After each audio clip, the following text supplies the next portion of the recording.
好，歡迎大家準時收看福喜來嘅，我係鍾意群阿群妹。今本日係乜嘅日嚟咯？今本日係一年當中好20頭輕鬆嘅一日咯。古時候啊，夏至來嘅就表示講話天時真熱，會見來見熱了。前一步會見落雨，冇想講曬下來嘅天時啊，會見來見好，大家都得出去行聊啊，曬日頭。唔過啊，假使天時幾頭前嘅觀眾朋友也就唔好曬日頭。好黑點錢咧，也就發通好，今日阿群妹啊啲福喜來嘅保護空嘅時節，咪愛來同大家來分享好一個客家詩歌節，2017年嘅客家詩歌節。講到也在文學的這個文學造詣後，阿群妹還是時節冇當認真讀書，唔講好，今日切對愛老爺年嘅客家文學精神老氣質，愛分享俾大家哦，細格來分享。喺呢節目當中，今日嘅來賓係喺台灣客家必飛嘅飛總，歡迎王飛總，歡迎。好，我係王志陽啊，哈，今日當歡喜來參加福喜來現場嘅節目嘅。好，歡迎飛總來到呢節目當中，吼，今日主要來同大家來紹介一下客家詩歌節，韓國哦係第一來舉辦咧，錯冇？第一來舉辦特別為客家。這個舉辦的一個詩歌節，怎麼解會有一個客家詩歌節的這個產生？當然都講，其實客家嘅傳統來講啊，嚇，其實就係一種詩歌嘅一種傳統。哦，從山歌開始有冇？香港山歌，人講很多山歌詩。山歌詩。哦，記唔記嚇？都講從四季八節。四季八節。哦，都一首一首嘅詩樣嘅嚇，也係人客家嘅文化嘅一種傳統。再加上當然都講，到了現代嘅文學也嘅兩位地度嘅時間，咪講當到人客家嘅詩人作家呢，寫出當到優秀、當優美嘅一個作品。冇錯。所以講一條作品呢，係講做得到佢攝起來嚇。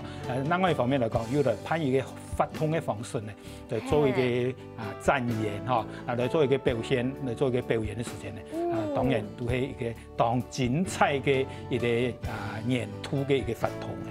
冇錯，因為譚公公先生頭擺沒有參加，也係舉辦過唔係客家話嘅，也是類似這種詩歌節嘅按樣嘅形式，錯冇？對老輩嘅一隻規則嘅台灣嘅文學界啦、藝術界嚟講，其實辦所謂嘅詩歌節嘅那個性質嘅不同啊，其實一度嚇，差別就差到講，因為所謂嘅客家嘅詩歌嘅時間，人講咧就會講，加條呢係用一種普通嘅話去寫，也就係講用中文去寫作去表現嘅一個詩歌嚇。一般香港人辦嘅一個詩歌節地度呢，特別係我特別嚟強調嘅一個部分呢，就係講係用客家話呢嚟應用嚟寫作嘅一方面嘅文章嚇，係咪希望呢做得有機會本家度呢來發揚出來嚇，一流人優美嘅詩歌呢做得傳揚下去嘅。係冇唔錯，韓國有發通嘅時間啊，就係啲禮拜六，錯冇？6月25號。係6月25號係啲哪片？係到一個台北市嘅一個啟動時沙咧，係啟動時沙。一個啟動時沙咧，一笪地方來辦嚇。禮拜日6月25禮拜日。到嗰邊來辦嘅嚇。當然講到多一邊辦，其實呢每次都非常嘅有一個語文嘅一個氣質。哦，用嚟講一啟動時沙係用嘅一隻素材。啟動時沙呢，其實也嚟講呢，佢嘅建築嘅形式啊，嚇，嘅場所嚟講啊，佢係一種日本嘅一個縮沙。哇！好，嗰另外呢都係預備講，佢一片呢，也呢係屬於一個國立台灣文學館入邊呢，嚟管理嘅一個語文嘅一個場所啦，嚇。當然佢特別強調嘅呢，就係一個按照詩歌嘅復興呢。詩歌嘅復興。詩的復興呢？對，詩的復興。咁你發人都有俾人大家好嘅。哦，古說這潘多亞隻素菜啊，沒有幾特殊嘅意義，從冇詩歌的復興。係啊，意思其實也下時代嗬，頭擺來講，大家都知啊，詩歌確實係一個當優美嘅有歷史當久嘅一個傳統啊，一種文化文學嘅一個傳統。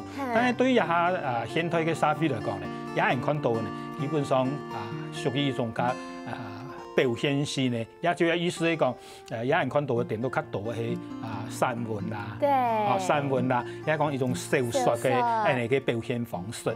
所以一個詩歌嚟講，都嚟推廣嚇，所以講到詩嘅復興嘅源頭。詩嘅復興嘅源頭，就啲啊禮拜二6月25號啲啊，這個啟動詩社啟動詩社，上嚟有個素材運用嘅戲，我做啲簡單同大家講一下冇。哦，一個啟動詩社。一個日本宿舍，其實講嘢有咩講有嘅地理位置嗬，也講嘅重要嘅一個地點嚟講，也啱啱嘅方便嗬。喺講到台北咧入邊咧就其實都多一個台北市嘅一個濟南路入邊，濟南路入邊嗬。其實入邊咧以前嚟講，日本時代嚟講，就係嘅台北市嘅精華嘅一個地區啦。中心地區就係嘅，古時候坐車邊工廠，全部都有係啊，全部都有，全部都有，都入邊來嘅。好，古時候我有看到亞當哥有一家宣傳的 DM 吼，佢當哥有下有這個詩畫展，也同我想到講，去參加呀客家詩歌節，都得看到這個詩畫展，吼，所以呀詩畫展啲嘅展出乜嘅東西啊？係，當然佢又講起來呢，個講較法意思嚟看嚇，其實人攀詩歌節意思就係嚇有詩有歌有花。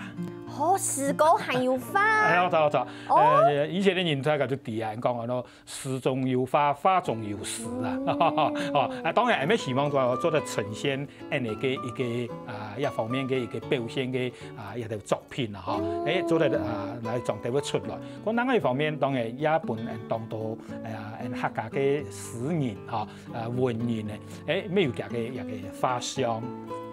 一條作家嘅花香嗬，咩都係攞佢展示出來嗬。呢班咧當然冇本大家行下都有幾多個到台灣咧，要按到客家嘅作家、客家嘅詩人咧，叫到咧寫了按到嘅出版了按到嘅書嗬，按到嘅詩集也到現場嚟度做一個展示。你做得本聽下看看啊，時間9點半就做得開始來欣賞，做得來看呢。韓國到10點半有一隻客家詩歌嘅論壇，聽講好有隻論壇咪搶嘅3位，全部就有得過獎嘅一先生呀，學者來同大家來講哦。喺馬上來搶王先生同大家講一下。一般咧有請到來參加嘅客家詩歌論壇嘅一個主講者。有3位，有3位咧，全部都得過客家貢獻獎、文學類嘅一個傑出成就獎嘅得主嚇。當然第1位咧，就係一個演堂大家藝術師嘅嚇，一個葉日松先生。葉老師葉先生。係啊，佢要來分享佢嘅創作嘅經驗嚇。當對花蓮來到台北。佢冇唔錯，佢亦沒有來啊葉先生正然創作嘅當到嘅詩、老歌嘅部分、朗誦嘅部分，佢全部留嘅詩音都當好，非常有感覺。第2位咧當到藝術家本身，藝術家本身啊，係咩要得過嚇一個客家貢獻獎嘅一個部分。當然我本身嚟講都講寫咧，除咗詩以外，當然係有客家嘅文學嘅理論嘅部分嚇。理論面的。係一方面咧，也要做一道嘅學術性嘅一個論述嚇。一點嚟講，第2位係藝嚇。第3位咧就有一個彭飛岳先生。彭飛岳先生係佢咩寫當到教材啊？佢嘅教材其實都係佢編嘅一個客家嘅童謠。客家嘅一條嘅兒童文學嘅一條作品，所以咧，因為變到一道嘅書嚇，佢咩咁樣要夾嘅專門嘅一種寫作嘅方式，佢也會到現場咁樣來分享佢嘅創作嘅理念嚇。一點嚟講，也到人嘅客家論壇地度咧做得嚟表現。哇，古說3位先生正經喺第一個論壇底度用無腔樣嘅面向，從無同大家講一客家詩歌上來形容版型，上到用嘅嗰個理論形容嘅，我知道應該係。唔管係對詩歌有研究，亦係唱係有興趣嘅也都人，全部大家就做得去參加，錯冇？自由報名參加。都自由嚟參加啦。好，自由去參加。唔是報名。唔是報名就錯咧。古時候。大家來分享，向下來分享嘅。是愛呀，2月25號吼，記得咯，9點半就開始了，4點半就開始有論壇嘅發通哦，歡迎大家去到現場去行看看啦。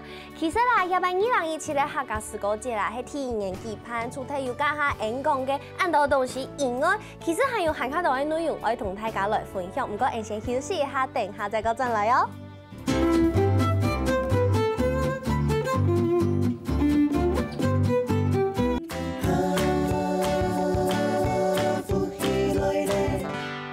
好，歡迎大家又轉到福喜來嘅，我係鍾意群阿群妹。今日福喜來，我同大家來收記嘅發通啊，係禮拜日6月25號，喺台北啟動詩社、啟動詩社，我來舉辦嘅2017客家詩歌節，就要來同大家來見面了。喺早上頭9點半開始就開始有動豐富嘅發通，我同大家來呈現。剛下有講到吼，除了這個有詩畫展，還有論壇。上下來啊，還有這個詩歌饗宴的部分啊。詩歌饗宴又係乜嘅意思啊？又係有乜嘅內容？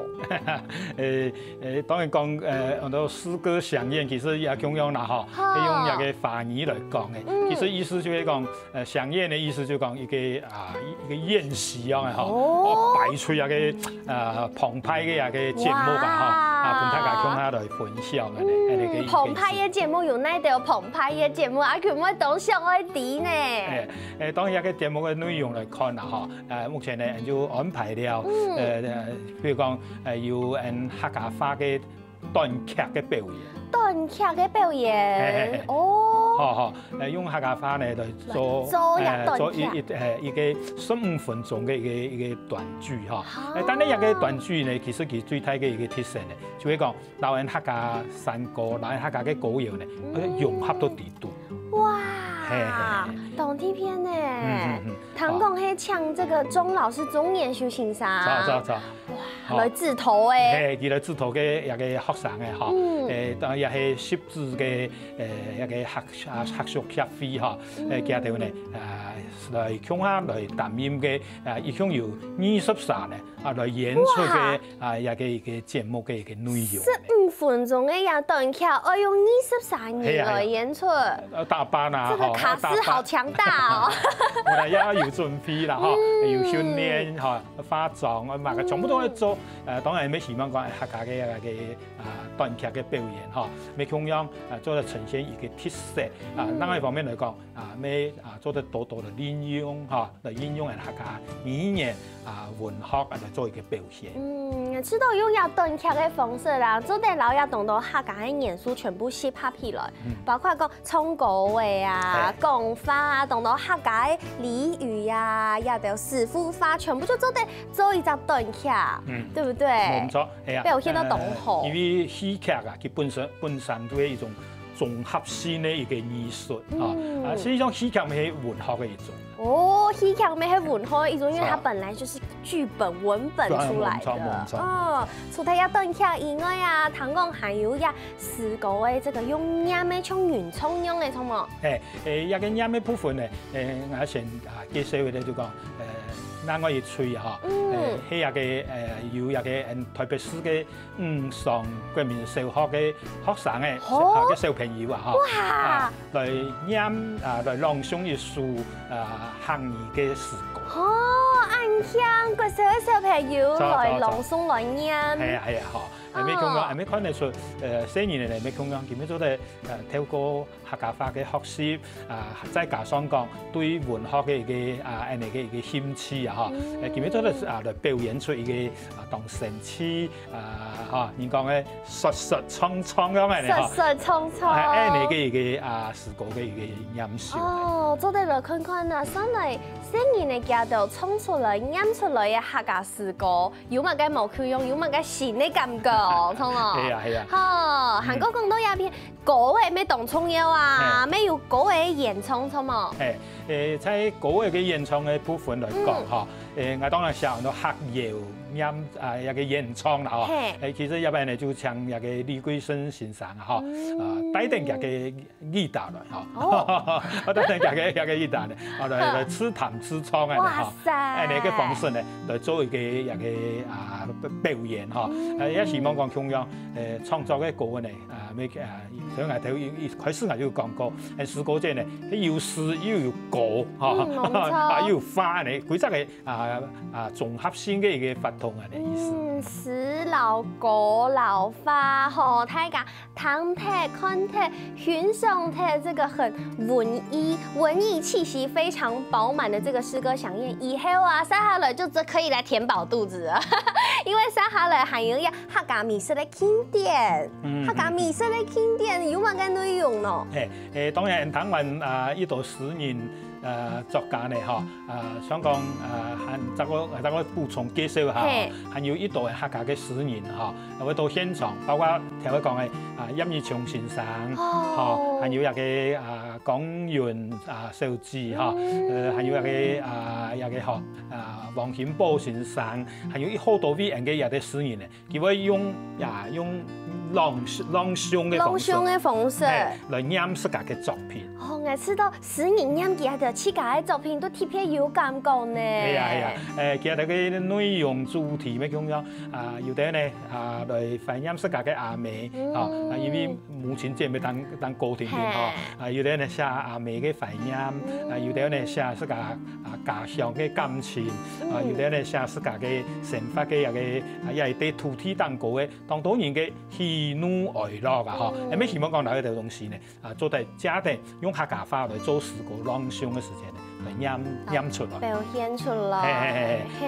至於講演完呢、聽完呢按道嘅一個表演以後呢，嗬，聽聽呢就進入到一個客家美術嘅經典。我都冇講到經典。其實經典意思一方面就講較鬧熱，較多種。客家美術呢，較多種地位。咁意思就係有當多東西好食咧。係啦，冇錯啦，嚇，都講較多嚇。當然因為詩歌啊，其實就係所謂嘅5月節，一個詩人節嚇，詩人節，所以講都係特種嘅，大眾嘅嚇，安尼咧。所以講一個種嘅咧，當然係人嘅美術經典地度嘅重點嚇，重點嘅美術嚇，將客家人大家都地啊，要含中嚇，要期中、半中也都可以講係客家嘅神態中啊，非常出名。嗰下來咧，當然都有也要準備下嘅，像講菜包啊，嗬，菜講人講包劍包肉啊，嗬，包劍包肉，嗰下要有嘅叫聲班啊，嗬，客家有嘅夜班啊等等，佢揸嘅呢當到種類呢，來提供俾大家分享。我哋台北食到也清傳統清菜啲嘅口味，這是東南的一件事情哦。佢們愛啲台北生活按多年哦，有想是東上一些菜包就食唔到那個有在地味道嘅菜包。鼓手啊，6月25號去到現場，大家就做得欣賞好聽好看有名嘅詩詞詩歌以外啊，還做得有東西好食咯。好，唔單止按呢啊，今日有請到嘅王先生，佢自家就係台灣客家必飛嘅飛總。再嚟同大家分享一下台灣客家必飛一直以來，大概嘅努力嘅乜嘅事情，為你客家嘅文化推廣嘅按到乜嘅？台灣客家必飛呢，當然係在2010年間來成立嘅嚇，來正式成立。當都涉及了當多人客家嘅詩人啦、作家啦，也講係行業嘅先生啦，嗬，大家呢共下來參與。當然也最重要嘅一個目的啦，其實呢就係想講我哋推動來鼓勵一個客家話嘅寫作。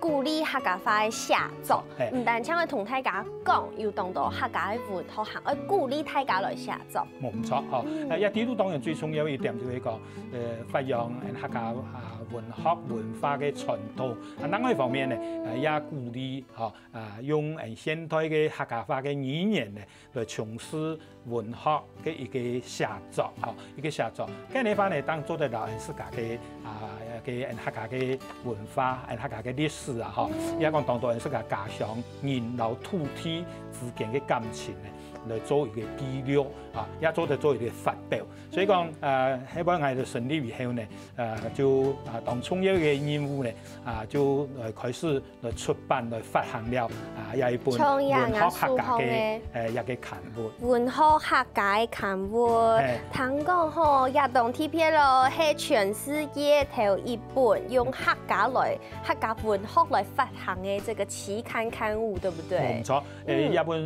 一本雜誌啦，一般人講好多雜誌啦，就係文學性嘅雜誌。但佢最特別咧，就係講到目前為止嚟講，還係全世界唯一咧只有一本用客家話來寫作。來發表文章嘅一本嘅刊物咧，冇唔錯，韓國地波嘅作者吼，對先生都呀，個小朋友嘅學生嘅全部都有呢。好吧，有太人嘅作品，當然沒有鼓勵細人嚟學習，來寫童詩，來寫童謠，全部呢咩喺人嘅一個刊物地度呢，來提供一種發表嘅一個平台，也提供俾大家呢來鼓勵大家來寫作嘅一個舞台表演嘅一個舞台咁樣嗬。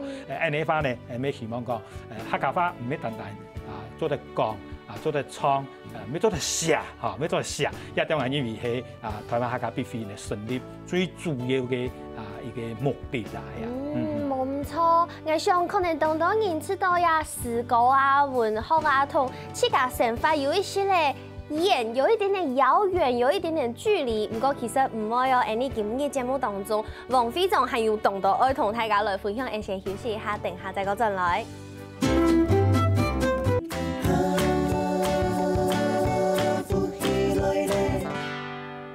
好，歡迎大家又轉到福喜來嘅，我係綜藝群阿權妹。今日節目地度愛同大家來紹介係2017嘅客家詩歌節，第6月25號也禮拜日，我來開始了，就喺呢台北咧啟動時沙。好，也就發通好，係今日有呀這個台灣客家必飛嘅呀王飛總，今日來同大家分享。咁下面同大家講到嘅，呀台灣客家必飛出嚟全世界唯一一本用客家古典來發行嘅這個刊物，嗬，但個要當到客家嘅文學，韓國係古典，特規3張頁就會來出版，對不對？除咗呀期刊刊物以外還有另外嘅當到呀詩歌線小說線散文線，愛同大家來分享，係唔係？請王先生來同大家講一下。台灣客家必飛當然成立到一下啦，已經也有7年嘅一個時間咧，喺也安藏嘅一個時間地度當然一方面鼓勵客家話嘅寫作，也要從事客家文學嘅研究啦。當然沒有盼講像講學術性嘅研討會當然沒有盼一度嘅一個文學講座樣嘅一度係你嘅相關嘅一個推廣嘅一個發動。當然一啲都行較重要一點就係講，因為台灣客家必飛佢成立嘅目的啦，就係希望講來鼓勵客語文學嘅一個寫作。所以講經過了一段時間咧，大家三忙努力啦當然也有人看到，包括規則嘅台灣嘅文化嘅教育嘅因為人咧推廣客家嘅母語教學嘛所以講客家話嘅一個文章嘅寫作，也係講攀相關嘅一個創作嘅比賽也已經有了阿蠻多嘅優秀嘅一個作品咧，發表出來所以講在去年嘅時間咧，一條咧就留一個文章不管係詩歌嘅部分，也講散文嘅部分、小說嘅部分咧，攞佢分類嚇，攞佢做一個變現嚇，變現出來啊！當然，迄本咧變到3本書啊，就攞佢來出版嘅。真嘅，像王先生嘅作品，咩有啲啊詩歌獻地圖，今日係唔係做得有用？係請王會長來同大家分享一下你自家嘅作品呀嘅詩歌。當然講到一個作品詩歌嘅作品啊，是一度啦，也寫了一度嘅嚇。但係在藝術嘅變現嘅地圖咧，就有通了一首藝術家嘅一個作品。一個作品嘅名稱啊，很多唔記得冇。唔記得冇。佢係安尼寫嘅嚇。我還記得是片拍拍嘅荷包，太太嘅石頭，老標上標下嘅下拱樓下。我還記得東片太麻條嘅火柴路，老老老嘅石鼓土定筍呢，專門家帶來好色嘅電路老糍粑。我還記得悠悠嘅竹籬笆，老高高嘅老榕樹，貴莊人鄉下了了大嘴鼓，說定羅匹班老番薯簽嘅下注。哇！你知道也按樣嘅經驗嘛？我相信電視機頭前嘅觀眾朋友，大家都有按樣嘅經驗。唔過啊，就是啊，還很似個冇按樣嘅好文筆做得老呀。按好嘅畫面，按好嘅文章，然後去記錄下來、寫下來。其實也嘅規則嘅內容咧，其實寫呢，就係藝術家嘅故鄉，就係神法。講另外就係藝術家嘅童年往事啊，細細嘅睇嘅時節，所看到嘅、所生活嘅地方，嘅一度嘅內容都地圖嚇。像我本身嚟講，因為我係冇啲銅鑼灣人嚇，所以講一地圖寫呢，就係銅鑼嘅故事。就係銅鑼嘅故事。係啊，做得人哋講，我唔錯。所以講地圖唔講係要寫到講，像講有東片嘅荷包嚇，有東片嘅荷包呢，到銅鑼嚟講就係西湖蟹。西湖蟹。嘅東片嘅荷包呢，就係後龍蟹。東片嘅荷包係後龍蟹，西片嘅荷包就係西湖蟹。關於咧，我看呢就係到銅鑼火車頭嘅一個順後添啲，所以我地圖沒有寫到講太麻條嘅火柴路，也要呈現出嚟講銅鑼嘅嗰種景象，嗰下要我講一個老老嘅樹石鼓啊，土定筍呢，專門架嚇，嗰種情景，牙鼓呢，牙石鼓呢，佢都通常都加多公幹，公幹，佢特別一專門架，一專嚟牙片嚟專門架時嘅，佢都土定筍呢，乾定筍呢，以前一片冇橋。冇乜嘅嚇，都高日嘅荷包，高日嘅後龍蟹，高嚟銅鑼入邊就專門架，肯定兩根柱，肯定夾嘅電路嘅嚇，嚟專門架。所以講我以前識個細細看到嘅、讀到嘅一度嘅情景嚇，還有嗰種畫面咧，佢真係咧表現到我嘅作品地圖。當然100%係客家話嘅用法嘅，全部都客家。韓國人有一隻自家感想啦，就係頭擺人哋看詩嘅時節啊，會知道好像很拗口。不過其實欣賞嘅一下看人嘅詩詞啊，人嘅詩歌啊，唔會有按樣嘅感覺。就像頭擺啲嘅讀書嘅時節，人哋反而有那個白話文運動，我們要當清楚嘅啦，自家講嘅話寫出來，也係唔係咩係咁樣嘅感覺？唔錯，也都係一般講嘅講我書寫我口，我書寫我口，就講用土嘅啦嚇，意思就係講怎樣嚟講嚇，書都樣嚟寫出來嚇，也就係一種當生活化、當口語化嘅一種表現嘅形式。其實講起嚟客家話嘅寫作啊，其實對以前嚟講，佢咩咁樣，佢文言文咩都係用客家話嚟寫嘛。對吧？文言文都，但係有人寫也對咧。其實講起來都係白話文咧，白話文就係不止白話文運動，啲係泛作客家話嘅白話文運動。所以講客家話嘅文學啊，一語言講就話到母語嘅文學。母語嘅文學。也點係當重要嘅一點。母母語嘅文學有詩歌線，還有小說線，然後散文線。小說然後散文嘅就係較長篇嘅文字較多。再同大家講一下，先生係用嘅來套，也就文章用嘅這樣做的，然後佢寫到人家嘅作品地度，人家嘅這個刊物地度。當然文學係呢有文學表現嘅主要嘅一個情景當然講嘢就會講，一般大家都知啊，文學嘅作品啊，佢最主要嘅就會講，表現嘅有思想、有感情另外一方面呢，咩希望講佢文字嘅應用嘅能力咧，當流利、當順當然呢方面嚟講，係當重要嘅。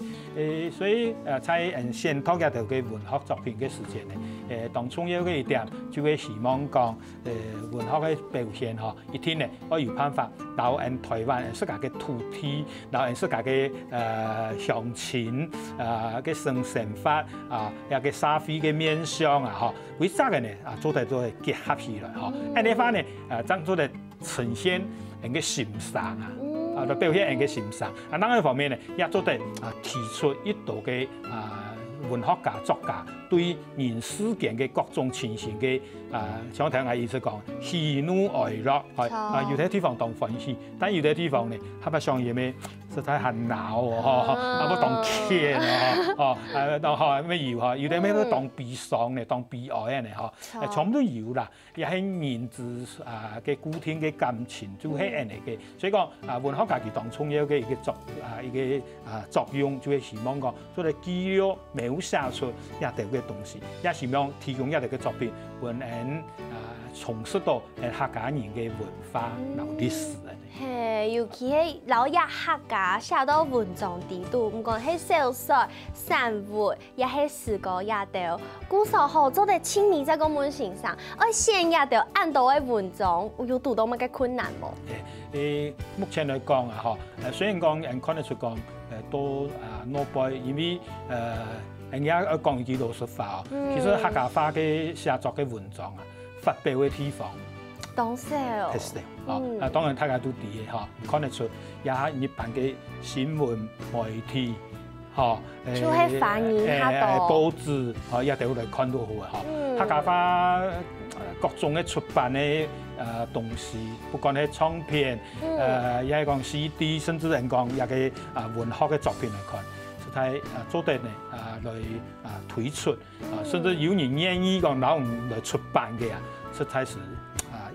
空間唔係一台，舞台唔係一台，所以講人在變現嘅過程地度，咩香港都發現過，除咗自家嘅香港也教育部有派嘅很多名客文學獎，嗰種人客委會有派一個香港文學獎，香港文學獎，一個行政院客委會入邊咧，也有派嘅童話文學獎，嘅地度呢，咩有地嘅作品，當然會透過優秀嘅表現到較好嘅呢，來攞佢表現出來所以講唔單有小說，也有散文，也有詩歌，咁嚟嘅文獻呢來做出版。古時也條作品全部就係超優秀嘅作品哦！各位觀眾朋友，假使唔對客家嘅詩歌、客家嘅文學有興趣，歡迎大家6月25號去到啟動時沙來，共下來參加今年嘅客家詩歌節。今日新聞王非常王先生來到節目當中，新聞安子謝。好，新聞大家安子謝。謝謝，咩新聞各位觀眾朋友嘅收看，先休息一下，等下我聽聽運通先生來做運通了。